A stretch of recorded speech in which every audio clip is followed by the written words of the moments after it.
राजबीर सिंह टीटू ने अधिवक्ता अध्यक्ष सरदार जितेंद्र सिंह से की मुलाकात। तहसील में अधिवक्ताओं की चल रही हड़ताल के बारे में जाना व समस्या के निस्तारण को लेकर किया विचार विमर्श, जिसके बाद उपजिलाधिकारी मोनालिसा जौहरी से मिलने पहुंचे कार्यालय, जहां एसडीएम के मौजूद न होने पर किया सीयूजी न पर किया फोन नहीं उठाना हो सकी मुलाकात। अध्यक्ष राजबीर सिंह टीटू ने जताई नाराजगी।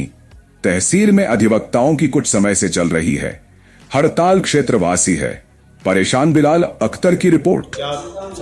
मौलवी सादात का कोई मामला है वकील साहब का, उसको लेकर के 1 महीने से ज़्यादा हड़ताल पे हैं वकील साहब। अब किसी एक मामले में खुर्रेबंदी करानी थी तो हमें भी जानकारी प्राप्त हुई कि साहब खुर्रेबंदी जो है किसी किसान के साथ गलत हो गई। तो हमने एसडीएम साहब को कहा कि भाई ये सब तरीका ठीक नहीं है कि एक आदमी के साथ जो है शोषण हो रहा है, उसका मानसिक, आर्थिक, शारीरिक। अब किसान अगर इन्हीं सब चक्कर में पड़ा रहेगा तो ये सब ठीक नहीं है। पता चला साहब उसमें जो है वो कार्रवाई करने के लिए दोनों पक्षदार जो हैं वो हाजिर होंगे, उनके वकील साहब हाजिर होंगे। अब वकील साहब भी नहीं है अदालत में और एसडीएम साहब को ज़रूरत नहीं है कि कोर्ट करें ना करें। ये बड़ी दुर्भाग्यपूर्ण बात है।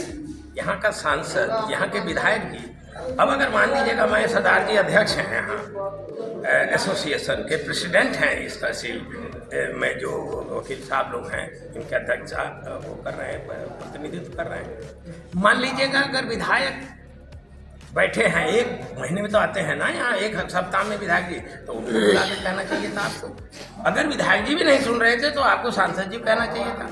चलिए सांसद जी भी नहीं सुन रहे थे तो पूर्व सांसद जी संजीव बालियान साहब को कहना चाहिए था। संजीव बालियान साहब भी नहीं सुन रहे थे तो चलो विक्रम सैनी जी को कहना चाहिए था। भाई यहाँ के लोगों को ने मत तो उनको भी दिया है। अब मान लीजिए अगर तानाशाही होगी और कोई अधिकारी, चाहे एसडीएम साहिबा हो चाहे कोई हो, अगर ये तानाशाही होगी तो क्षेत्रीय विकास पार्टी उसको बर्दाश्त नहीं करेगी। और मैं इसी को लेकर के चलने आया हूँ। अब मैंने सवेरे से 3 फोन किया, एसडीएम साहब फोन नहीं उठा रहे, ये तो कोई बात नहीं हुई। यही बात को मैं पत्र लिखूंगा, मुख्य सचिव को पत्र लिखूंगा और इसी को लेकर के मैं आज आया था। तो समस्या का समाधान नहीं हुआ तो फिर अगला कदम क्या होगा? समस्या का समाधान कैसे नहीं होगा जी? कोई राजा रजवाड़े हैं क्या? रानी साहिबा हैं? अधिकारी हैं, अधिकारी को बात सुननी पड़ेगी। कलेक्टर साहब हैं, कमिश्नर साहब हैं, चीफ सेक्रेटरी हैं, नियुक्ति सचिव हैं, स्थानांतरण हो जाएगा। कोई पट्टा लेके नहीं आया है यहाँ पट्टा लेके थोड़ी आते तहसील पे। तो बात सुननी पड़ेगी, हर मामले में कार्रवाई करनी पड़ेगी। और मैं इनको पूछना चाहता हूँ सरदार जी से, ये अध्यक्ष है, भाई आपको हमें भी बताना चाहिए था। अब हम खुद ही तो मतलब शिव साहब से बात कर रहे हैं, खुद ही आपसे ढूंढ रहे हैं। तो इस बात को लेकर के मैं तहसील पे आया और हमारा टेलीफोन अगर कोई नहीं उठाएगा अधिकारी, हम उसके कार्यालय जाएंगे। हम आए, वो हमें नहीं मिली। अभी हम डीएम साहब से बात करेंगे। भाई अधिकारियों को सीओजी नंबर दे रखा है, क्यों टेलीफोन क्यों नहीं उठेगा? क्यों नहीं उठेगा टेलीफोन? अब इनका अपना पर्सनल टेलीफोन तो नहीं हम कर रहे हैं, इनको कोई पर्सनल अपना काम तो नहीं बता रहे हैं कि साहब हमारे घर में जो है फलाना एजेंसी से कह के हमारे घर में 2 बोरी चावल भिजवा दीजिए, मेरे घर में चीनी मिल से कह करके 1 बोरी चीनी भिजवा दीजिए। वो तो नहीं हम कह रहे हैं। हम कह ये रहे हैं कि कार्रवाई होनी चाहिए, हड़ताल खुलनी चाहिए। और आज हड़ताल खुलवाने के लिए मैं आया तो एसडीएम साहब फोन ही नहीं उठा रहे हैं। तो ये तो मतलब एक तानाशाही व्यवस्था है, ये तानाशाही तो बर्दाश्त नहीं होगी। तहसील में हड़ताल है वकीलों की, क्या है?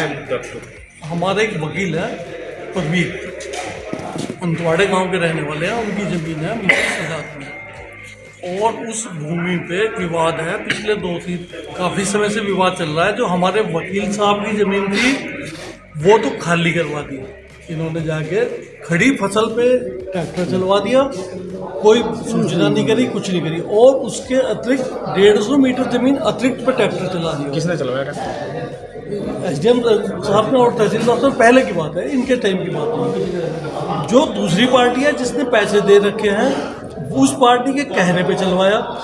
और उसके खेत में नाली है, सरकारी नाली चक्रोड़, उसे ये खाली नहीं करा रहे।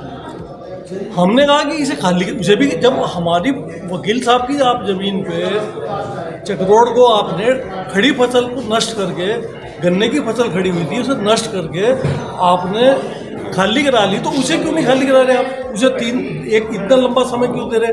वहाँ नहीं कुछ बताते।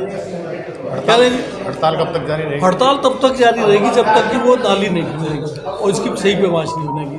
एक वकील का शोषण कर रहे हैं। अब जब हमारा ही काम नहीं होने का तो यहाँ जो हमारे भरोसे आवे उनके क्या काम कराएंगे? तो जैसे ये हड़ताल चली है, लेकिन इसके बीच में आप कहीं अपने सांसद है, मंत्री, हाँ, हमारी बात ही चल रही है।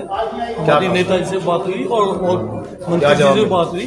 अब वो गोपनीय विषय है, बात चल नहीं, वो तो जवाब है कि जब ये सांसद हैं और विधायक हैं तो उनसे आपने बात की, उन्होंने तो हमें कुछ कहा होगा। समय मांगा, उन्होंने 5-7 दिन